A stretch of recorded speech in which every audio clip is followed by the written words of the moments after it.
Gloire soit rendue à l'Éternel. Pour la parole de Jésus. Qui nous a aidé, qui est venu nous éclairer. Nous qui étions dans l'obscurité. Ça veut dire dans les ténèbres. Alléluia. Amen. Amen. C'est pourquoi il faut connaître les combats. La vision de la parole. La vision de Jésus. Quelqu'un veut dire Amen. C'est la vision des combats. Parce que lui-même, c'est le commandant de l'armée. Lui-même, c'est le lieu de la tribu de Juda. Il est venu pour combattre et reconquérir le monde. Quelqu'un veut dire Amen. Amen. Il est venu chercher ce qui était perdu. Mon frère, si vous voulez chercher l'argent, vous trouverez votre argent entre les mains de quelqu'un. Il faut être fort. Il faut s'engager. On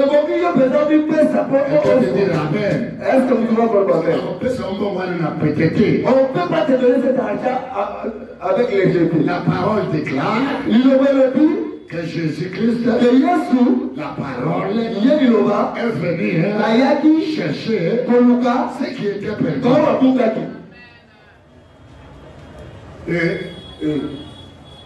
Et ce qui était perdu n'était pas dans la lumière. Non. Ils n'étaient pas dans la lumière. Ils étaient tous dans les ténèbres. Ils étaient tous dans l'obscurité. Et voilà, lui, la lumière, il est descendu. Comme lumière. Dans les ténèbres. Tu ne me comprends pas.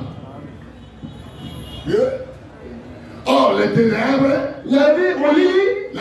les ténèbres, la nuit, c'est Satan. C'est son monde. C'est son royaume. Quelqu'un peut dire Amen. Il est venu chercher. Même ceux qui ont eu la grâce, choisis par Abraham, ils étaient tous dans les ténèbres. Et c'est comme ça qu'il est venu comme lumière. Je veux dire à quelqu'un, même si tu es dans les ténèbres, même s'il y a l'obscurité, le ciel avait décidé de venir te chercher.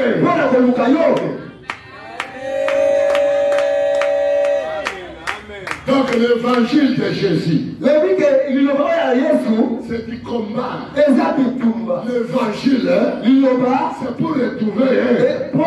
C'est pour retrouver. Jésus n'a pas changé. Il est la parole. Quand ça sort, c'est pour chercher ce qui était perdu. C'est pour retrouver ce qui soit dans les ténèbres. Quelqu'un peut dire Amen. Amen.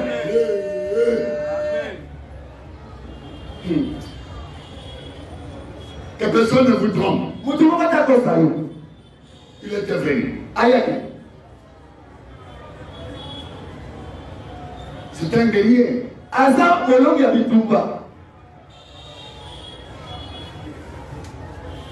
Sa mission d'Ésaïe 61. Et confirmé, je crois, dans les livres. L'Esprit du Seigneur est sur moi. Il m'a oué. Jésus a été oué d'une puissance, d'un pouvoir, d'une autorité. Tu ne me comprends pas. Quelqu'un veut dire Amen. Amen. Parce qu'il devait faire la guerre. Parce que Amen.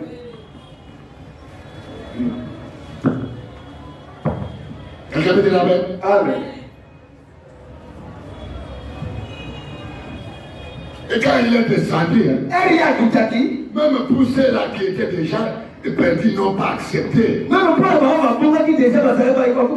La parole, cette parole-là va t'éclairer. Cette parole-là va t'enseigner. Cette parole-là va te révéler. Cette parole-là va te faire situer par rapport à ton maître, par rapport à Jésus, par rapport à ton Créateur. Dieu avait créé l'homme et l'homme appartenait à Dieu. C'est l'homme qui appartient à Dieu. Tout ce qu'il a créé, les arbres fruitiers, les poissons de la mer, les animaux, tout ce qu'il a créé avant. Et quand il va créer l'homme, pour que l'homme soit dans la joie, c'est pour l'utilité des hommes. Dieu, au ciel, le fruit, il a fait quoi? Il a pris le fruit. Il a fait quoi avec les manguiers? Parce qu'il savait, je vais m'implanter sur la terre et je vais faire une chair semblable à moi. Et celui qui a donné la famine à l'homme, et il a préparé tout ça pour que l'homme vienne manger. Ce qui lui appartient sur la terre, c'est l'homme. L'homme, c'est une section de sexe. Ce qui lui viendra à lever, ce qui lui viendra prendre, ce ne sont pas les cochons, ce ne sont pas de bœufs, ce ne sont pas des arbres mangueux. Il vient prendre ce qui lui appartient. Son semblable, son image, il va récupérer. Tu ne me comprends pas.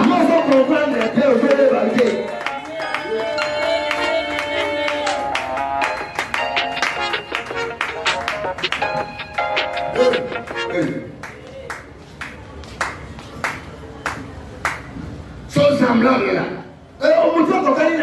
il ne lui a pas créé dans les ténèbres. Il a créé l'homme dans son semblable, dans son image. Vous savez, quand je parle de Dieu, je me sens à l'aise.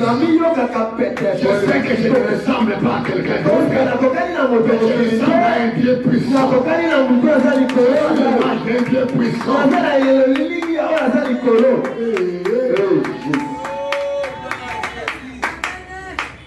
T'es cherché. Tu es le plus valide dans la comptabilité de Dieu. Dans son royaume, tu es le plus valide. Tu es plus que l'or devant les yeux du Seigneur.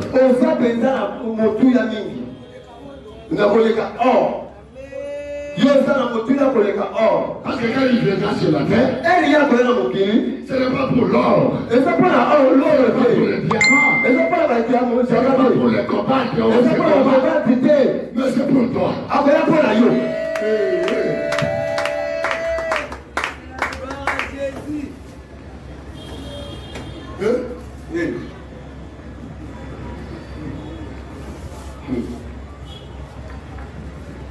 L'importance de cette journée, afin que tu saches te positionner. Jésus est venu pour que tu changes de position. Tu as toujours été dans la position défensive. Défensive. Défensive. Donc, position de se protéger. Quelqu'un veut dire là? C'est comme ça que ta mère est allée. Il y a quoi, oui? N'a pas de la main de la gare. Il y a un moment, elle a choqué habité qui n'a pas de la main de la gare. C'est pourquoi tu as aussi pour considérer. C'est pour ça que tu as eu le On royaume. n'a pas de la pour considérer. Je vais protéger le royaume. C'est pourquoi tu as eu Bali. C'est pour ça que tu es marié. Je vais protéger le mariage. Ça veut dire qu'il y avait un ennemi qu'on ignorait et qu'on ne voyait pas. Mais Jésus est venu pour que toi, tu quittes la position défensive et que tu vas à la position offensive.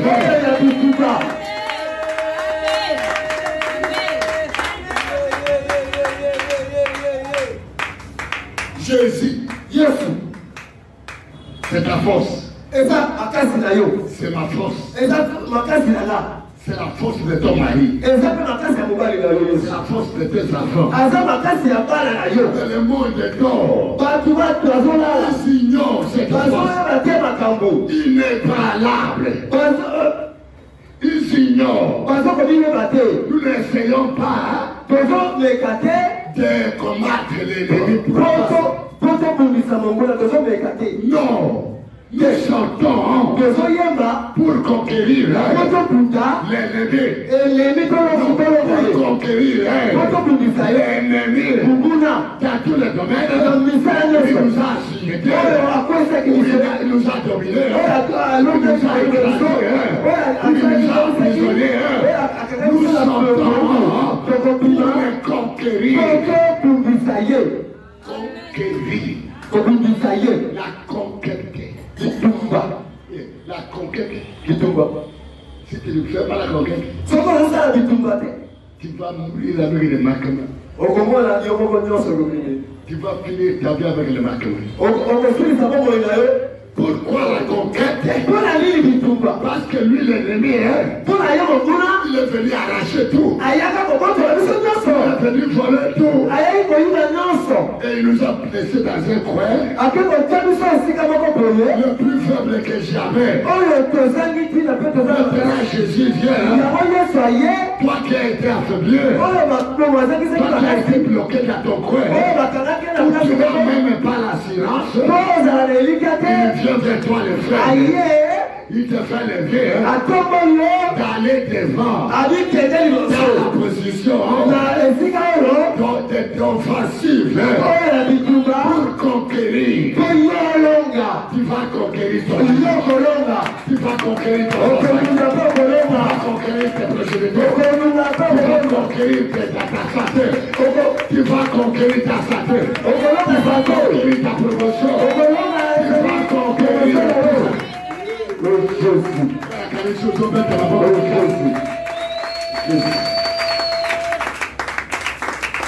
faut conquérir. Position à Jésus pour la mission. La position de Jésus pour nous. C'est la faiblesse. C'est pas une position de faiblesse. Non, c'est pas une position de tenter, de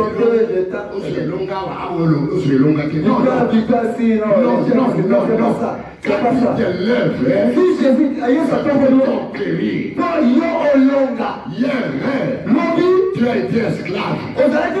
Hier, tu as été dans la servitude. Hier, tu as été prisonnier. Hier, tu as été enfermé. Tu as été assujetti. Mais aujourd'hui, c'est toi le faible. C'est toi le prisonnier. C'est toi, c'est là où le commandant est venu. Pour que l'esclave sorte de prison, sorte de chaîne, sorte de assujettement, et qu'il se lève pour aller conquérir tout ce qui lui a été brisé. C'est comme ça que la Bible déclare. 3 choses ou 4 qui font trembler les mondes. Un esclave qui vient à régner un esclave qui vient à régner. Tu ne me comprends pas. Jésus est venu pour que tu ne restes pas toujours dans la position de l'esclavagisme. S'il faut que quelqu'un règne, c'est l'esclave qui va régner.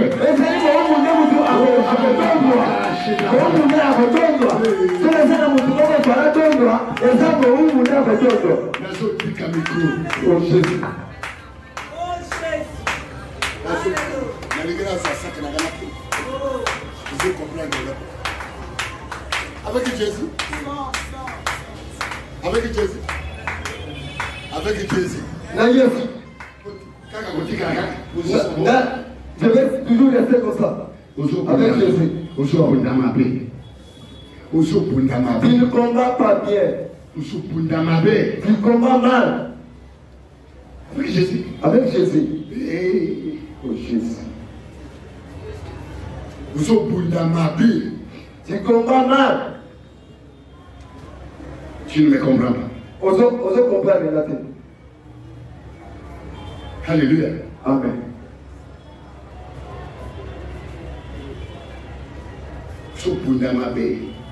Tu combats mal. Appelle-moi les gens pour venir écouter la parole. Si quelqu'un n'écoute pas, il n'y a rien. Dieu, vous avez Jésus, yes. est venu pour qu'un esclave se rebelle contre son maître. Il est venu pour qu'un pauvre dise non. Je ne peux pas. Je ne dois pas en finir ici. Ma situation doit changer. Il faut écouter la parole. Il faut être éclairé, enseigné. Parce que plusieurs ont été esclaves, assujettés, dépouillés. Ils n'ont pas pu connaître ça.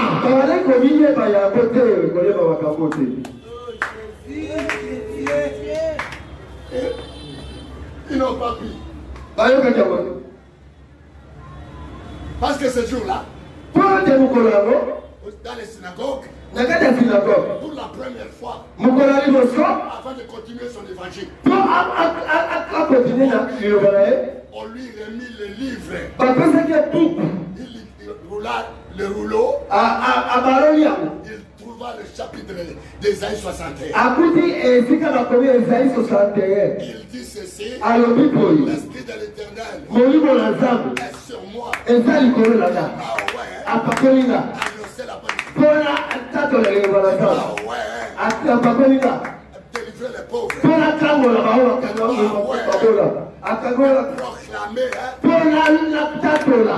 l'année de grâce.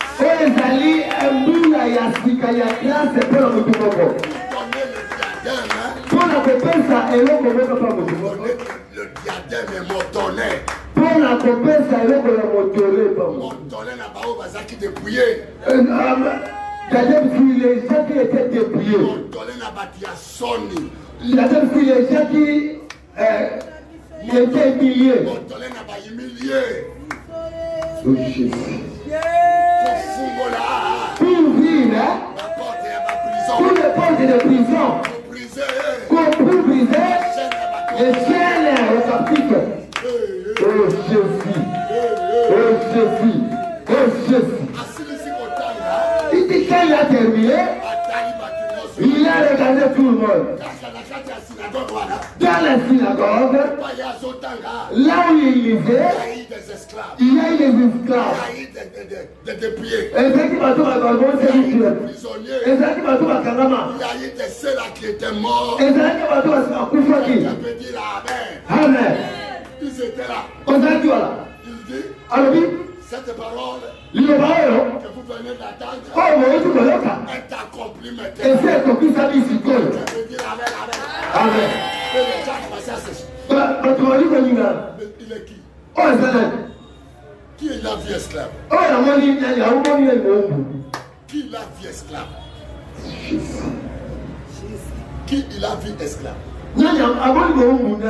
Qui l'a vu enchaîner. Beaucoup de gens sont enchaînés. Mais ils voyagent. Mais ils travaillent. Mais ils se marient. Mais comme ils sont enchaînés, rien ne va. Ils ne savent pas ça. L'esprit du Seigneur.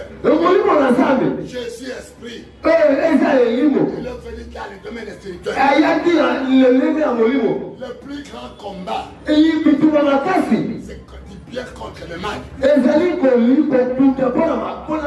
C'est de Dieu contre Satan. Quelqu'un peut dire amen.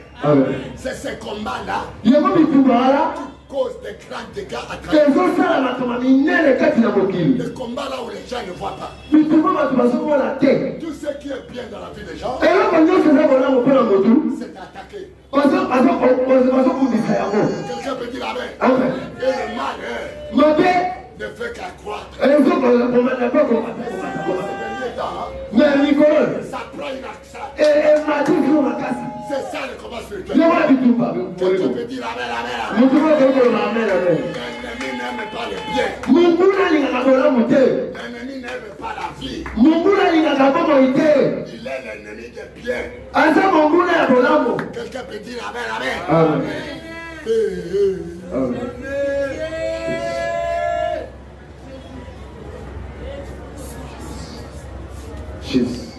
Les gens sont en train de prier. Les gens sont en train de gêner. Mais le discernement, la connaissance, la révélation leur manque. Le jour que tu prieras avec la révélation, quelqu'un peut dire amen. Amen. Tu verras une issue dans ta vie.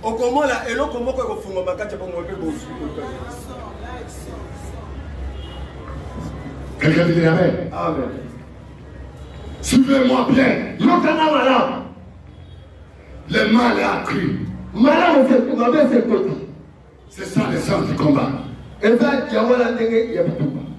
Le mal est en train de prendre des décisions. Même dans l'église du Seigneur Jésus, il y a un grand combat. Le mal contre le bien. Quelqu'un peut dire amen. De Dieu contre Satan. C'est du malin contre Jésus. Quelqu'un peut dire amen, amen, amen. Même le mal dans les royaumes de Dieu, dans l'église du Seigneur, et dans le corps de Christ, il n'aime pas le bien. Il n'aime pas le bien. Des gens qui prient, ils n'aiment pas le bien d'une autre personne. C'est ça, Satan. Pourquoi de rivalité? Entre le pasteur, entre les brebis, quelqu'un peut dire amen. Pourquoi les rivalités? Entre les églises et dénominations confondues. Ils sont attaqués. Tous attaqués. Parce que l'ennemi est en train de faire tout pour se dire même les ennemis de Dieu ils sont fait fouler dehors. Le mal à l'église.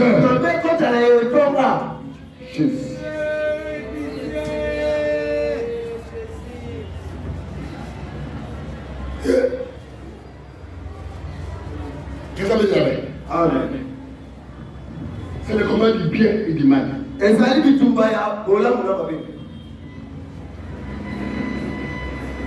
Quand on voit un bien qui se manifeste, le diable s'élèvera contre ses biens. C'est comme ça que nos parents ont dit. De belles femmes qui sont nées dans les tribus, dans nos familles. C'est bien, c'est la bénédiction de Dieu. Ils disent nous protégeons nos enfants. Parce qu'il y a quelqu'un qui n'aime pas le bien de cette femme, qui n'aime pas le voir évoluer, Tu ne veux pas le voir dans un bon mariage. Il faut même saboter. Il faut qu'il reste ses dents. Même si elle va se marier, elle doit crescer les dents. Combattre bien contre le mal. Contre le mal, contre le bien. Quelqu'un peut dire amen.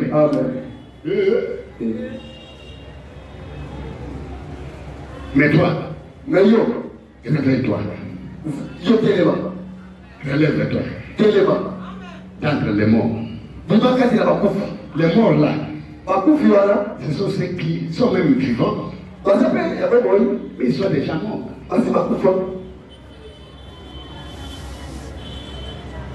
Relève-toi. Relève-toi. Prends conscience. Quitte cette position de mort. Les morts. Pour Jésus. Ceux qui ignorent les combats. Ils sont déjà dans les camps de l'ennemi. Ils sont déjà des péchés. Ils pèsent. Ce sont pas eux. Ce sont pas eux. Ce sont pas eux. C'est l'ennemi. Il les a déjà eu. Ce sont les morts. Celui qui se réveille quitte la position des morts. Le fils c'est le ténèbre. Le fils c'est le péché. C'est celui-là qui se réveille. Réveille-toi. Relève-toi. Quitte les camps des morts. Ne demeure pas toujours au milieu des gens qui sont morts. Il n'y a que le péché. Il n'y a que la conception du mal. Allez, il n'y a pas le bien. Ils sont des égoïstes. Ils sont fanfarons. La Bible déclare. Quelqu'un peut dire amen. Les morts. Mais aujourd'hui, je viens comme Ézéchiel. Je viens comme Ézéchiel. Dans cette vallée des morts.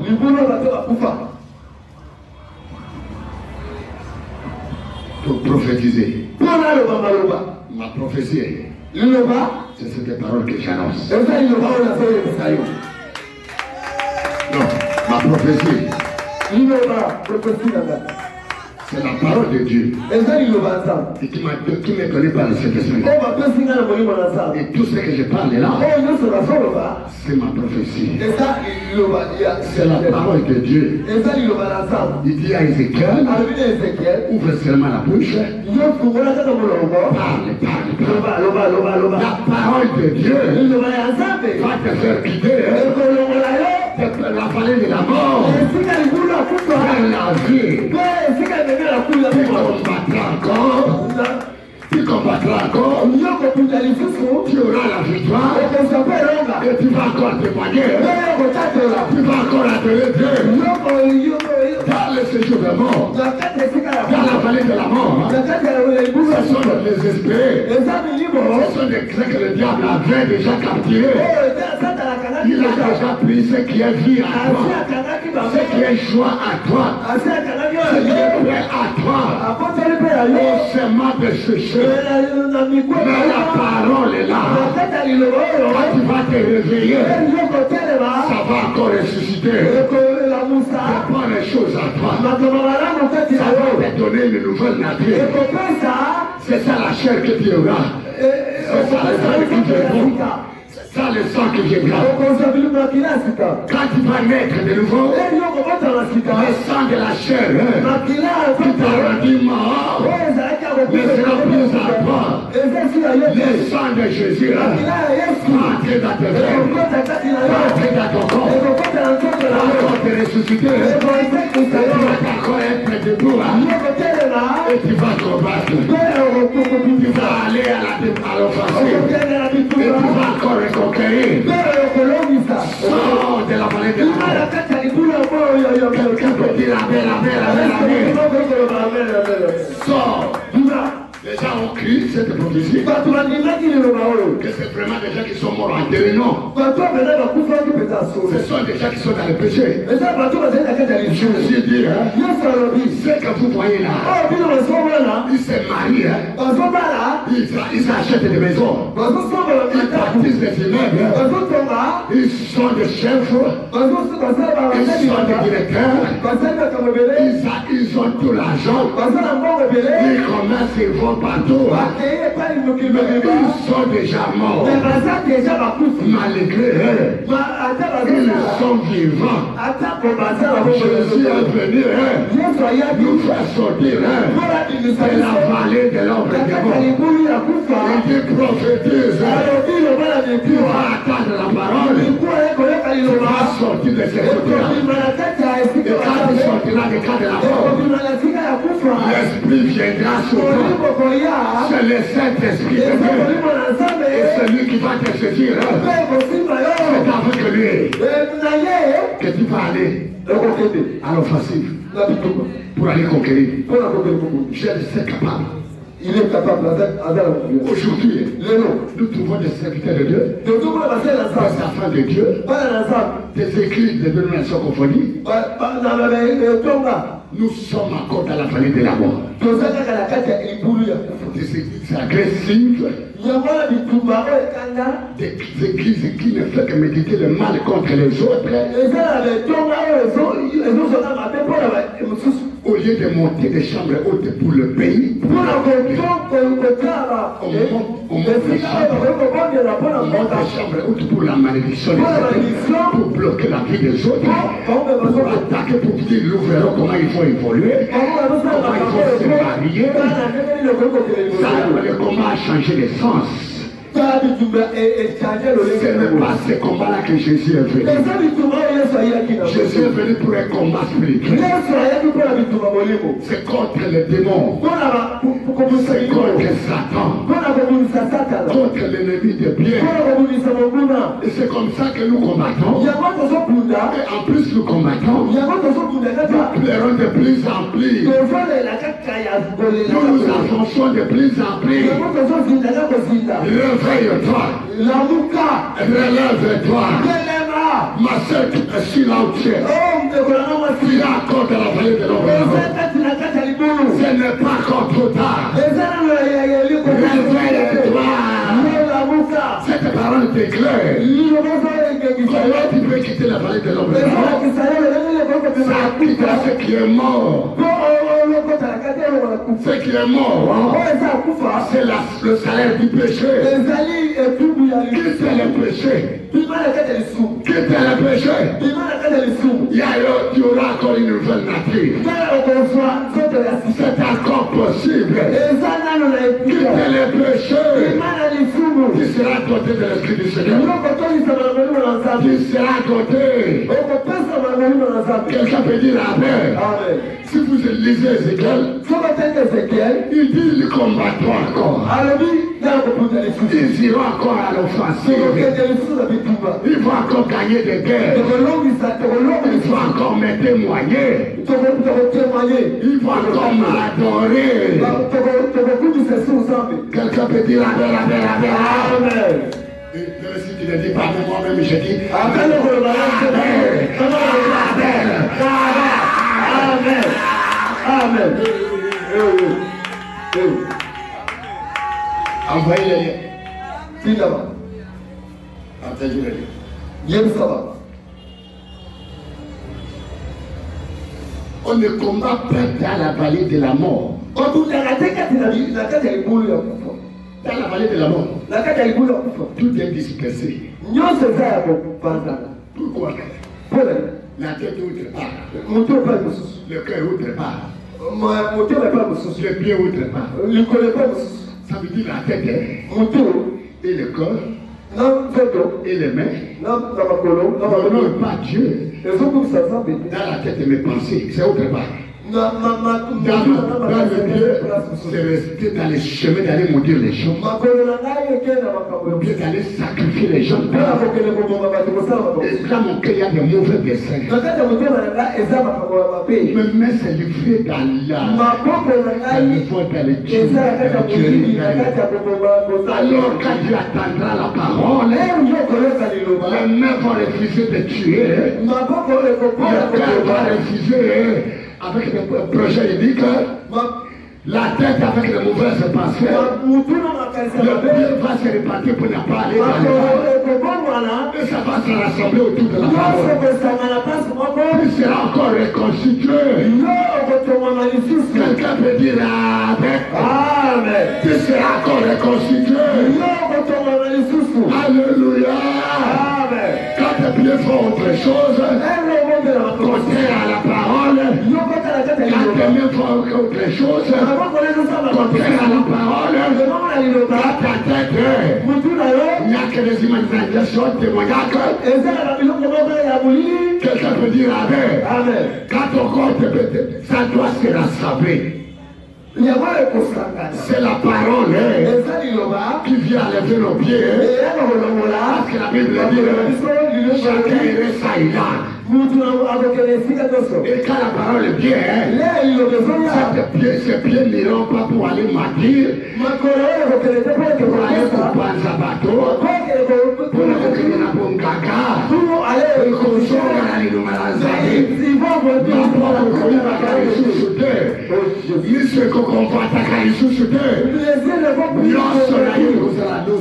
de la parole. Quelqu'un peut dire Amen. Il sera dans le centre de la parole. Alors je parle là. Que je comprends cette révélation. C'est quand tout sera rassemblé. Là où il y a la parole de Dieu. Et c'est là où il y a l'esprit du Seigneur.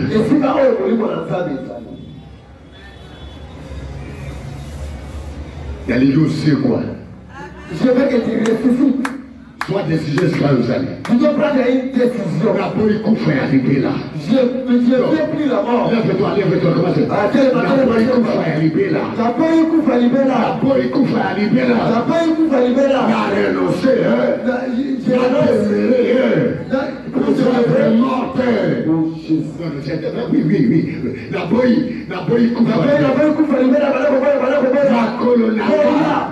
Ma colonaka.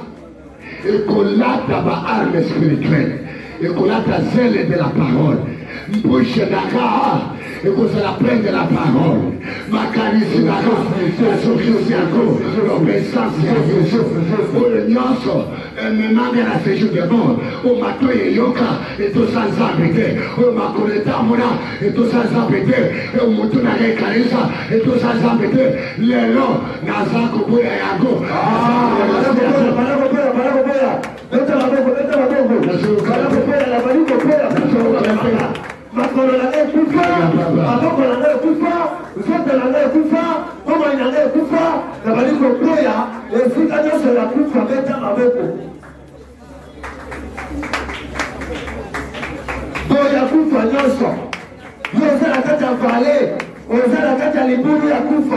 Bataya kuna, soko ya zote la leo, kuna, na sopi makuna, na kosa kuna te, na sopi ma, osobeta, osobeta, aya, baba. Osobeta la te, osobeta la te, na sopi makuna, na kosa kuna te, na koi kufa, na koi wala, zote la nomo bima, na koi, la kwale, bima. Bima. Sors. Là où il y a la médecine. Allez, sors. Là où il y a les mensonges. Allez, sors. Là où il y a la destruction. Allez, sors. Là où il y a des calomnies. Allez, sors. Là où il y a des faux témoignages. Allez, sors. Là où il y a des commérages. Allez, sors. Là où il y a les publicités. Allez, sors. Là où il y a la magie. Allez, sors. Là où il y a le nom de Dieu. Allez, sors.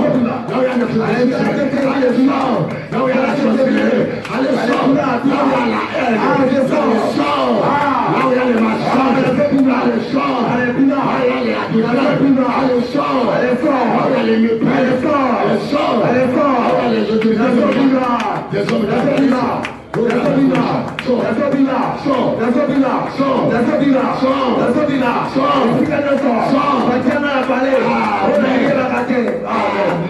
Amen. On ne peut pas combattre quand tu es dans la vallée des ossements. David dit, quand je me suis dit, à garder mes péchés, mes os s'est consumé. Sors.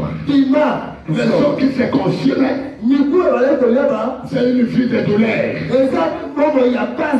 Les os qui se consument, il y a un malheur, il y a un combat, il y a une domination qui continue à t'écraser à cause du péché. Mais maintenant, sors là-bas, ne ferme plus la bouche, tu vas sortir de là. Cette vie de malheur va rester dans la vallée et tu auras la position d'aller vers le front pour aller les conquérir. Dieu t'a créé pas pour venir les conquérir. C'est quand le malheur vient. On a tout pris. Parce que c'est lui le voleur. On a tout détruit. Parce que lui le destructeur. On a tout tué. Parce que c'est lui le meurtrier.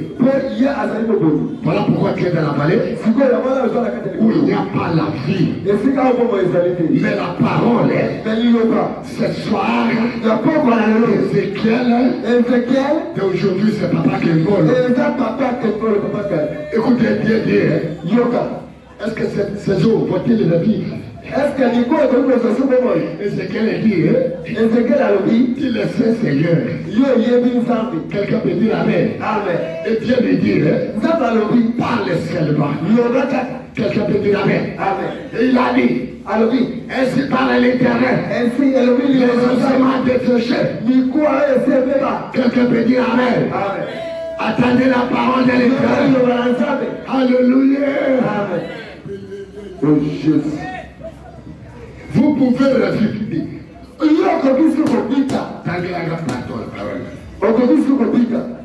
Bima la vallée Wada.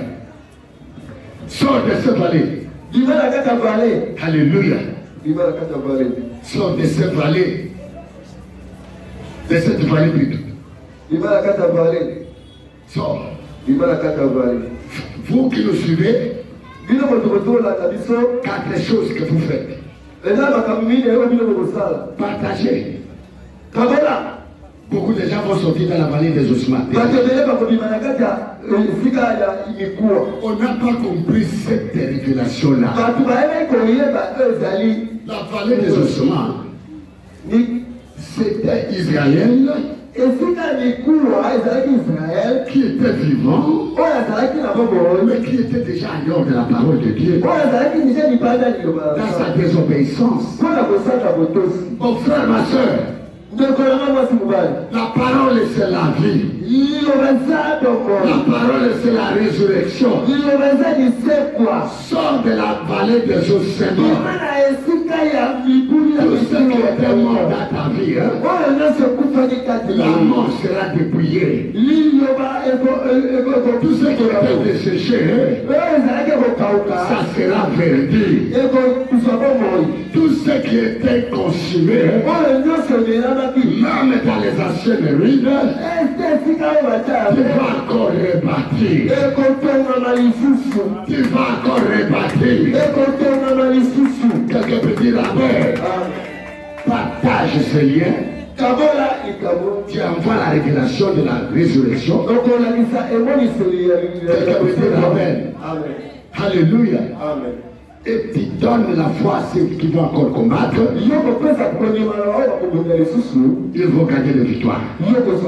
C'est la parole de l'Éternel. Il faut adorer Dieu. Ils auront encore beaucoup de victoires. Quelqu'un peut dire Amen, Amen, Amen.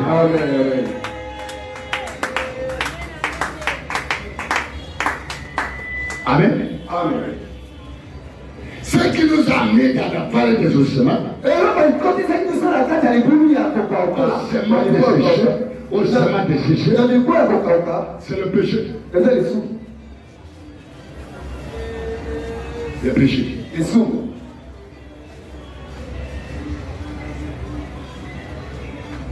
Jésus donne les 10 commandements. Yesu apprécie les 10 commandements de et il dit ceci.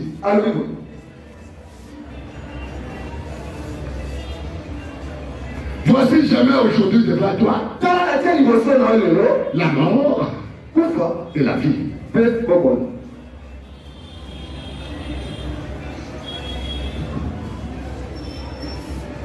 Le ténèbre et la lumière.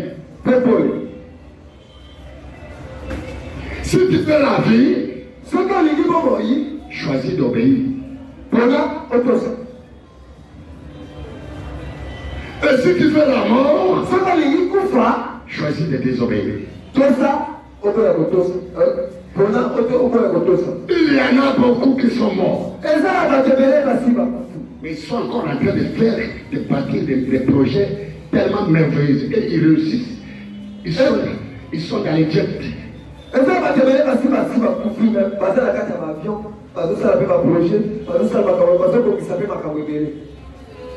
C'est pourquoi toi qui me suis, n'enviez pas quelqu'un avec tout ce qu'il a. Le monde des morts. Le monde des morts. Selon la parole de Dieu, ce sont ceux qui sont dans les péchés. Même quand ils vont mourir physiquement, ils mourront toujours, ils sont ici. Même quand la résurrection viendra, ils auront la destination de l'enfer. C'est pourquoi maintenant, prépare-toi afin que les œuvres de tes mains puissent se faire selon la parole. Afin que tous ceux qui sortent de ta bouche, qui viennent de ton cœur, soient les refrains de Jésus-Christ. Ça veut dire de la parole. Afin que tes pensées soient les pensées de Dieu. Les émotions et les sentiments soient les sentiments de Jésus. Afin que tes pieds ne passent plus dans les ténèbres pour les œuvres démoniaques, pour la destruction des autres, pour l'évangile des morts, l'évangile de sorcellerie, l'évangile de la mort. La Bible dit, dans nos pieds, c'est les ailes de l'évangile de Jésus. Que personne ne te trompe. Quand tu allais, quand tu fais ces choses, tu quittes le camp de la mort.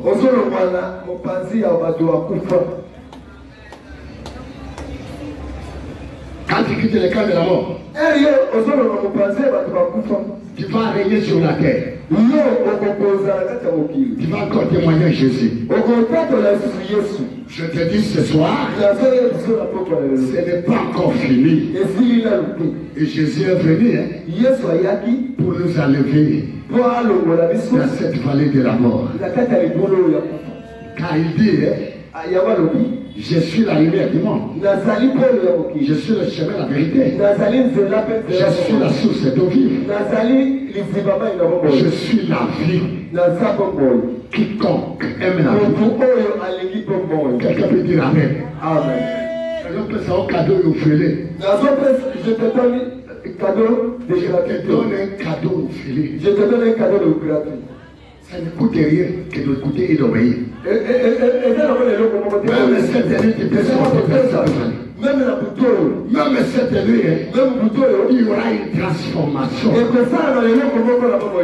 si tes plaies étaient sur les mains de l'ennemi, la Bible déclare, quand je prophétisais, il y a un mouvement. Pendant que je parle là, il y a un mouvement.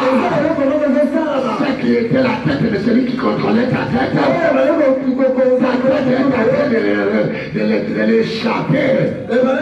Celui qui contrôlait tes pieds partout que tu allais pour répandre l'évangile des morts, l'évangile satanique. Les pieds sont en train d'être lâchés. Quelqu'un peut dire Amen. Et moi par la foi, je suis en train de voir de nouvelles natures, de nouvelles créatures de Dieu.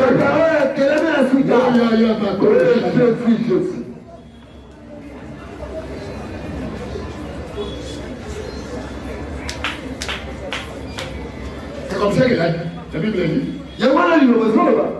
Jean 10, 10. Jean 10, 10, L'ennemi est venu. Voler.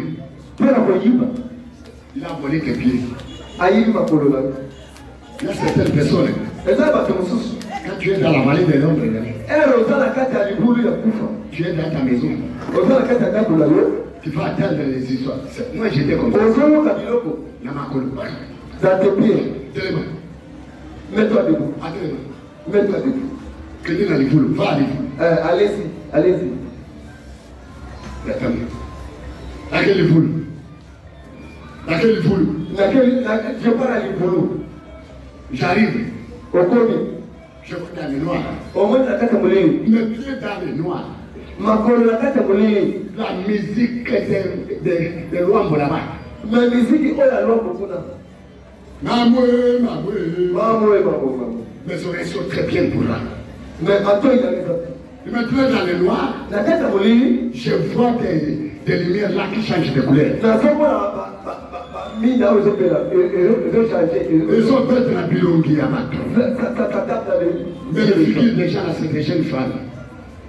Même s'ils sont des jeunes gardés. Même s'ils passent au la couleur est jaune. Et je tiens quelqu'un. Ah, je vais avec un hôtel. Pendant que je suis avec elle à l'hôtel, je suis déjà fatigué, je viens de l'université. Alors, mon quelqu'un a assis dans l'âne. Elle se lève. Il a télé. Elle suit une sur la poche. Il prend tout qui était dans mon poche. À quelle année? Il sort. Je viens me réveiller. Pour toi, ça dit. Il n'y a plus personne. Je l'ai vu dans les noirs. Je ne connais même pas son adresse. Les femmes noires, blancs, rouges.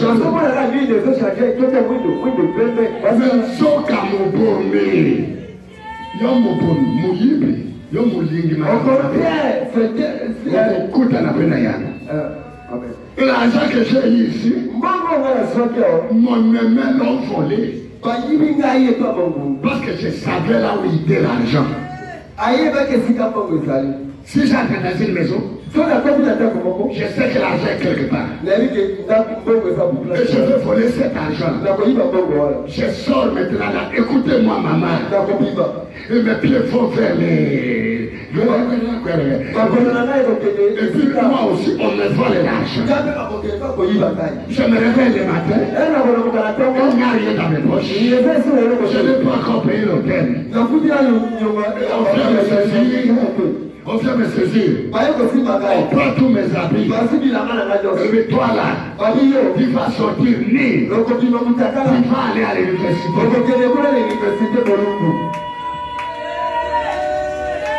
Vallée de l'ombre de la mort. Vallée des ossements desséchés.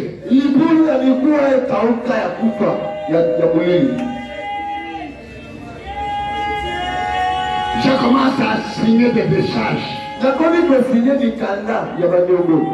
Il n'y a rien de bon qu'il faut retenir. Ils ne sont même pas sûrs que je vais encore revenir. Ils me font signer des pactes. Ils commencent à la mort. avec cet argent. Le malheur. Mais je veux amener. Écrivez. Comment? Au sément desséché. Signé. Comment? Et un jour, me plaît toujours. Je suis à l'université, j'ai terminé les cours à 20h.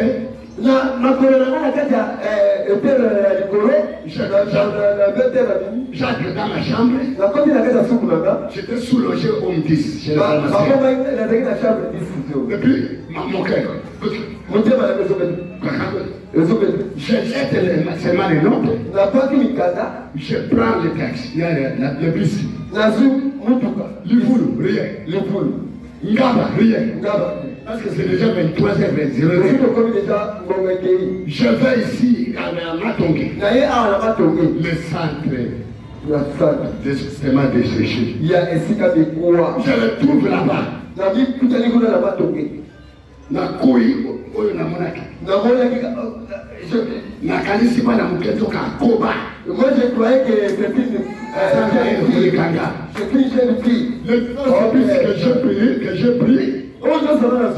Pendant le bus là, on m'a pris l'argent. On m'a desséché. La ville des eaux m'a desséché. La famille des eaux m'a desséché. Le pays des eaux m'a desséché. La famille des eaux m'a desséché. La maison des eaux m'a desséché. D'où tu viens? D'où tu viens? Ce n'est pas encore la fin. La fin de toutes les choses s'approche. Mais que la fin ne te retrouve pas dans la vallée. Tu peux combattre. Tu peux encore combattre. Tu peux encore renoncer. Tu peux encore sortir. Et tu peux encore vivre.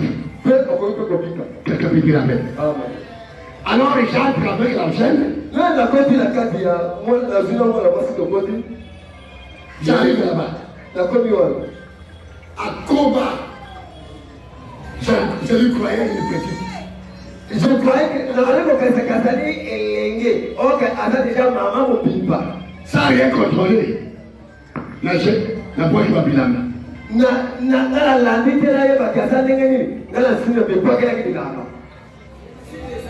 Je suis déshabillé sans contrôler. Sans maîtrise. Kaka. Je ne sais pas. Sikoyo. Maintenant, lui, elle. Il est 4 heures. Donne-moi mon argent. Donne-moi mon argent. Donne-moi mon argent. Ah bien, attends, donne-moi. La tchè m'a pas beaucoup na elokoti. Je mis les mettre dans le poche, il n'y a rien. Hôtel n'a foutité. Je n'ai pas payé l'hôtel. Elle me dit, toi là. Elle dit, tu mourras. On peut pouvoir. Alors, il y a quel va super traîner. Alors, il y a un peu. Je vais aller te tuer. Ce qu'on peut se gagner, si tu ne me donnes pas mon argent. Ce qu'on peut se gagner, si tu ne me donnes pas mon argent. On se m'a desséché. Dans la vallée des ossements desséchés. D'autres personnes allaient se laisser encore là-bas. Quelqu'un peut dire là-bas. Parce que là-bas, l'une a la manière de te faire le bien. C'est ça le combat dans la vallée des ossements desséchés. Toi qui m'attends, cette parole, avec ton esprit, relève-toi d'entre les morts. Et Christ va t'éclairer. Quelqu'un peut dire amen. Le matin encore, elle réclame l'argent. L'hôtel réclame l'argent. Là, je suis resté jusqu'au soir. Elle me menace. Je commence à m'imaginer. Elle dit, toi là, je vais te tuer. Tu ne seras jamais homme. Tu joues avec moi. Maman a sali des charges. Je fais une décharge. Si je ne t'amène pas l'argent, que je meurs comme tu as dit là. Dans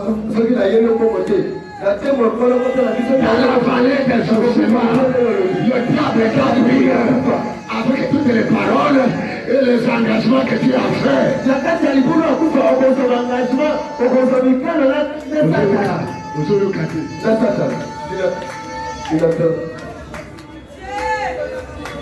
Après, l'hôtel a pris tous les habits.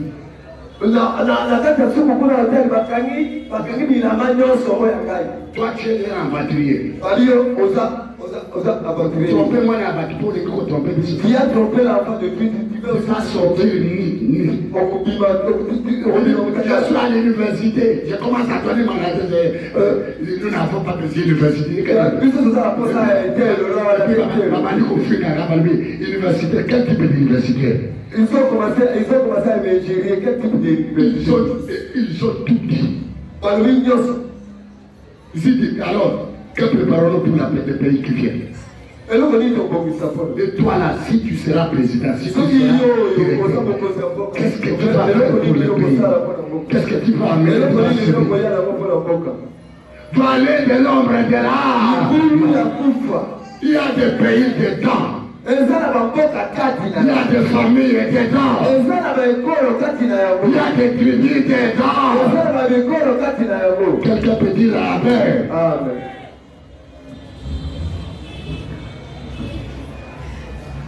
C'est ce moment pourquoi j'ai parlé de ça.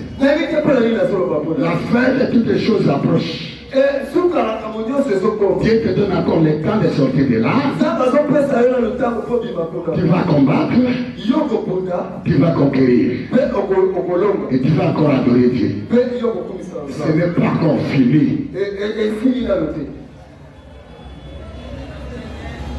Quelqu'un dit Amen.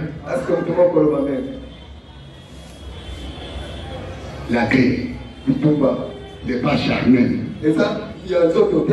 La guerre elle est spirituelle. C'est du mal contre le bien. Et de Dieu contre Satan. Et puis,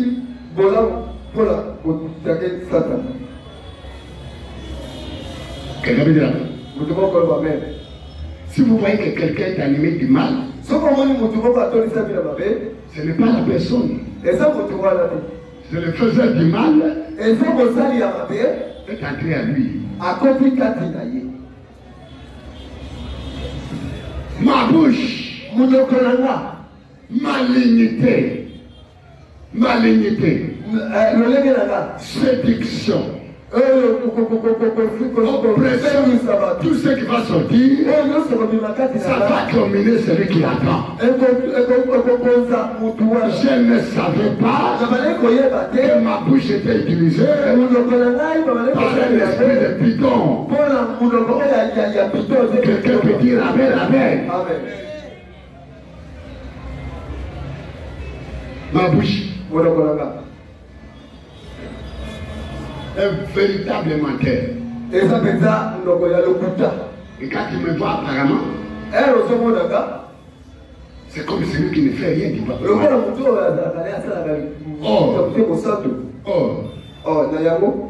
C'est un grand serpent. J'avais l'espionnage.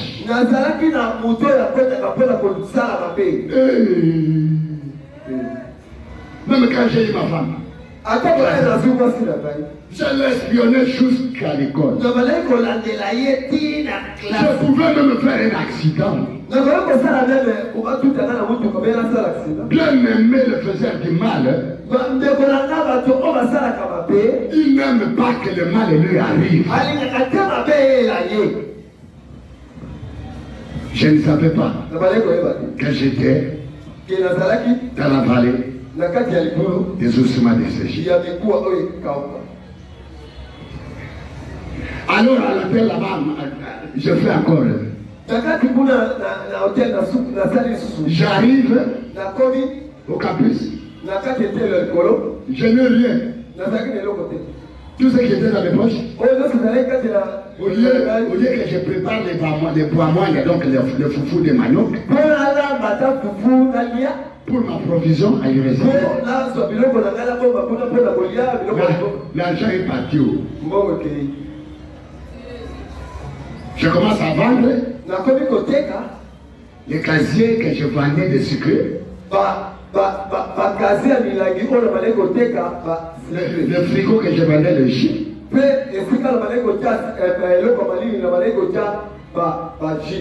Et ce jour-là, l'argent des banques, des casiers, des frigos n'était pas la somme équivalente que je devais amener pour cette fille et pour l'hôtel.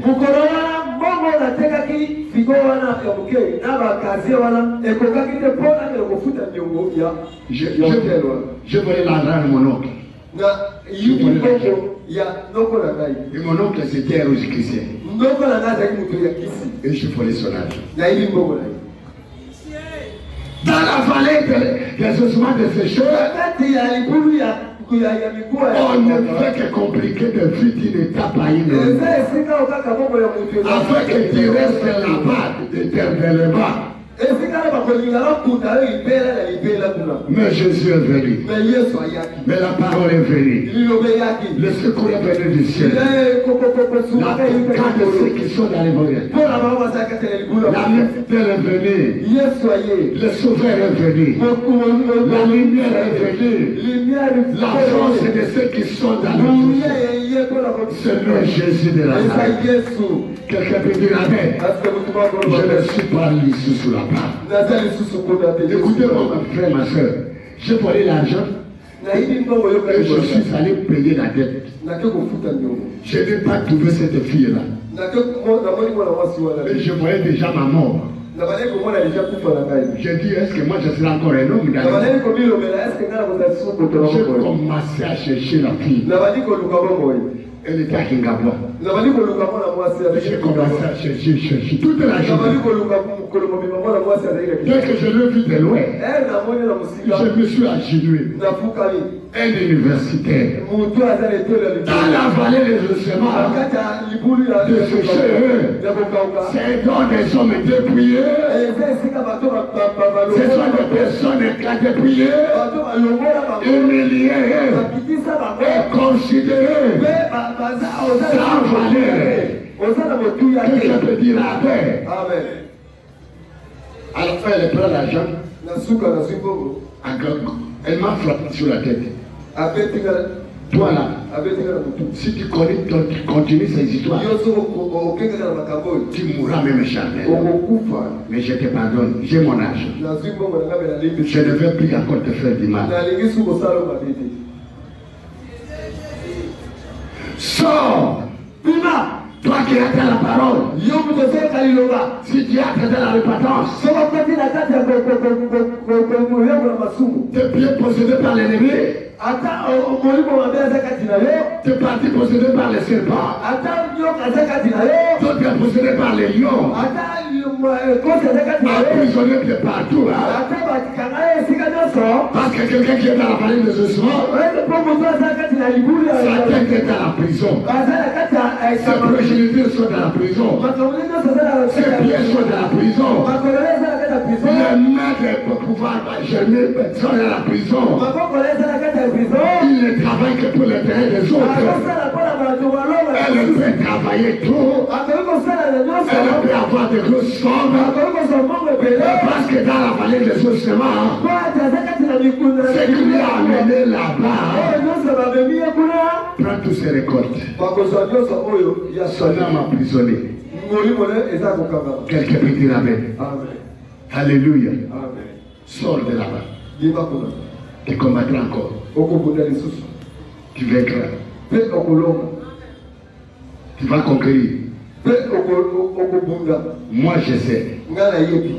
Quelqu'un de cette salle, celui qui m'attend, même s'il est de loin, C'est Jésus qui connaît ces choses. Ézéchiel n'était même pas sûr. Ézéchiel a seulement dit, j'obéis. Elle n'a pas dit que c'est moi qui dis. Ainsi parle l'Éternel. Toutes les forces mystiques, toutes les forces mystiques, tous les pouvoirs démoniaques obéissent à ainsi parle l'Éternel. Au sémat desséché, vous aurez la vie. Lisez-moi. C'est une bénédiction. Ainsi parle l'Éternel. Tu ne mourras pas comme tu es. Tu ne termineras pas ta vie comme tu es. Au sémat desséché. Quelqu'un peut trouver, moi c'est le Saint-Esprit qui m'a donné le verset. Ézéchiel 27. Quelqu'un peut dire amen. Ézéchiel 27. Oui. Nous lisons la parole de Dieu dans le livre d'Ézéchiel chapitre 37. Ézéchiel 37. À partir du verset 8, nous lisons la parole au nom de Jésus. J'ai regardé. Et voici. Il est en train de l'œuvre. Non, la prophétie. Prophétise. Nous commençons au premier verset au nom de Jésus. La main de l'Éternel fut sur moi. La main de l'Éternel fut sur moi. Et l'Éternel me transporta en esprit. Et me déposa. C'est une chose spirituelle. Dans le milieu d'une vallée remplie d'ossements. Alléluia. Il me fit passer auprès d'eux. Tout autour. Et voici. Ils étaient fort nombreux. À la surface de la vallée. Mon frère, ma soeur, ceux qui sont dans la vallée des ossements de Égypte sont fort nombreux. Oui. Et ils étaient complètement secs. Ils étaient secs. Il me dit, fils de l'homme, alléluia, ces os pourront-ils revivre? Ces os pourront-ils revivre? J'ai répondu, Seigneur, alléluia, Éternel, tu le sais. Il le sait. Il me dit, prophétise sur ces os.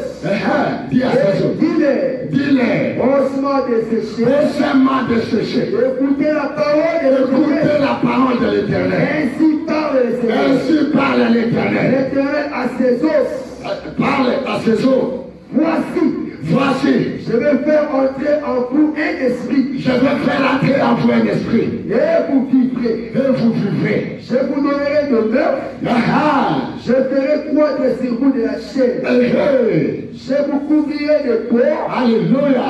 Je mettrai en vous un esprit. Alléluia. Et vous vivrez. Amen. Oui, continuez. Pendant que je parlais. Et vous saurez que je suis l'Éternel. Alléluia. J'ai prophétisé. Amen. L'ordre que j'avais. L'ordre que l'Éternel m'a donné. Et comme je prophétisais. Et quand je prophétisais. Il faut y un bruit. Et voici. Il se fit un mouvement. Alléluia. Et les os s'approchaient. Amen. Alléluia. J'ai regardé. Alléluia. Et voici. Il est en train de meurtre. La chair crue. Et la peau. Alléluia. Couvrie par-dessus. Alléluia. Mais il n'y avait point un d'esprit. Il n'y avait point un d'esprit. Il me dit. Alléluia. Prophétise. Je parle à l'esprit. Alléluia. Prophétise. Parle à l'esprit. Alléluia. Je dis à l'esprit. Alléluia. Ainsi parle le Seigneur. Ainsi parle le Seigneur. Éternel. Esprit. Viens de quatre vents. Souffle sur ces morts. Alléluia. Et qu'il revive. Amen. J'ai prophétisé. Selon l'ordre qui m'avait donné. Et l'esprit entra en eux. Amen. Et il reprit vie. Amen. Et il se dit. Alléluia. Et il reprit vie. Amen. Ils s'étaient sur leurs pieds. Ils s'étaient sur les pieds. C'était une armée nombreuse. Alléluia. Très nombreuse. Très nombreuse. Il m'a dit, dit de l'or. Ces os, c'est toute la maison d'Israël. Amen. C'est fini. Amen. Amen. Amen. Amen. Mon frère, ma soeur, il vivra dans la parole de Dieu. On connaîtra dans ta vie que le Seigneur, le Créateur, a donné son Fils unique Jésus, et qui a fait tout accomplir à la croix, et qui est venu avec cette parole. Écoutez-moi, de partout où on a partagé ta vie, cette vie se rassemblera par la parole. Et tout ce qui était sec va reprendre vie. Quelqu'un peut dire Amen. Tu te tiendras encore debout. L'on saura par toi que l'Éternel est Dieu. Amen. Sors de Paris. Laisse le péché. Laisse le péché. Décourage celui qui est dans le péché de laisser le péché. Parce que le péché, c'est la nourriture de l'ennemi. Je te le dis, maman. Ce n'est pas ma parole. C'est la parole de Jésus. C'est sorti ce soir. Dieu a dit parmi nous, de fidélité à sa parole. Dieu veut faire de nous des vaillants guerriers. Des vaillants guerriers. Dieu a dit, nous sommes encore secs. Et dans les ossements desséchés, nous n'avons aucun pouvoir. Mais sa parole, sa personne, sa parole est plus puissante que ce qui nous a amenés dans la vallée de desséchement. Dieu te dit, la vallée de ton côté. Tu as entendu la parole. Tu peux encore vivre. Tu peux encore vivre. Tu peux encore vivre.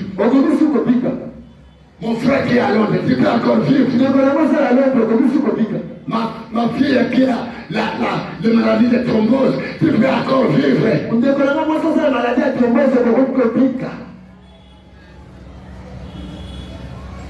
Si tu regardes là, les racines de cette maladie,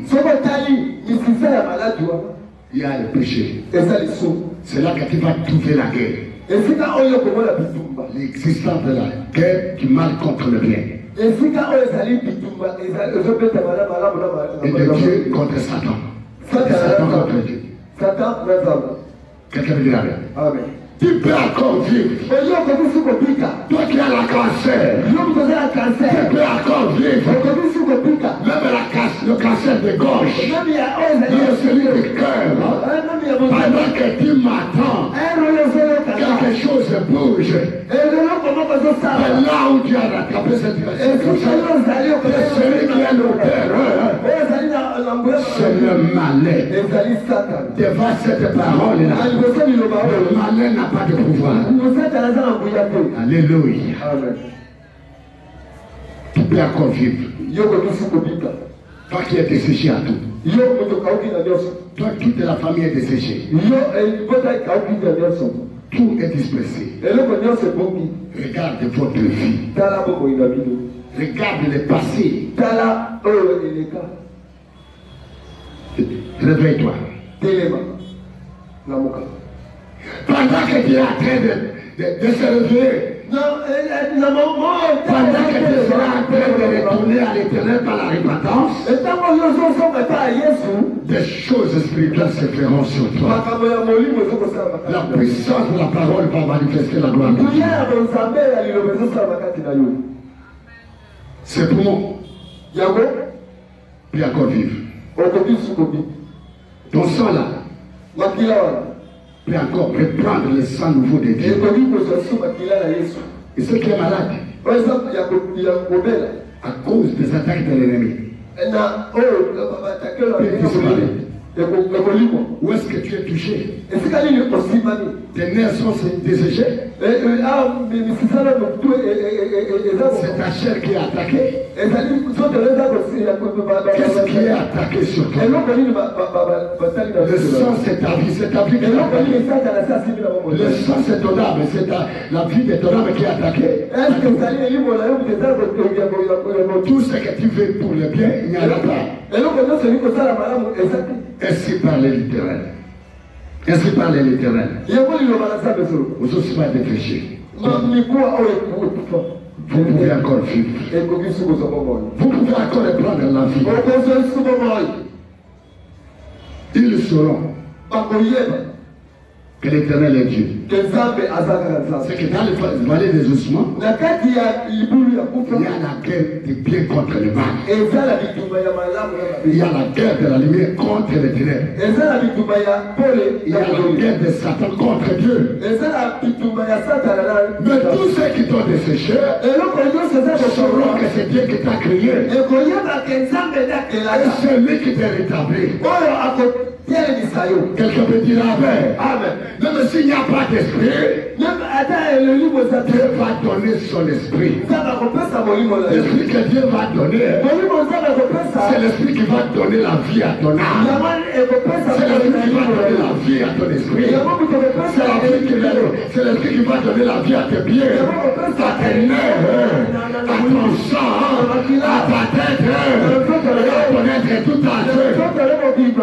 Dans le nom de Jésus-Christ. Seigneur, merci. Seigneur, merci. Yes, merci. Aujourd'hui, c'est ce que Dieu a voulu. Tu ne peux pas combattre si tu ne te réveilles pas. Si tu ne sors pas des vallées des ossements. Si tu n'abandonnes pas le péché. Quelqu'un peut dire Amen. Cette nuit, partout vous serez dans vos maisons. Réalise maintenant.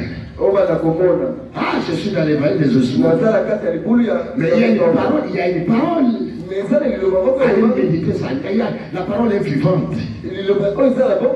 Ça, c'était encore une prophétie. Mais cette parole est accomplie par l'avènement de Jésus-Christ. Il a tout accompli à la croix. Quel que soit les dégâts de l'ennemi. Quitte la position défensive. Va dans la position offensive. Quand tu vas te réveiller dans ton sommeil, tu vas dans la position offensive pour reconquérir l'ennemi. Quelqu'un peut dire Amen.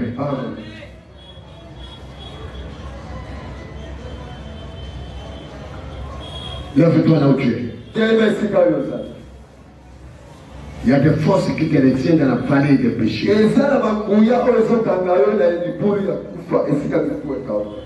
Lève les mains. Je crois que tu peux maintenant commencer à dire pour quelques minutes. Seigneur, j'ai compris. Je vis que ma famille tout entière dans la vallée. À cause de méchanceté. À cause de péché. Nous voulons vivre, Seigneur. Car c'est toi l'agneau de Dieu.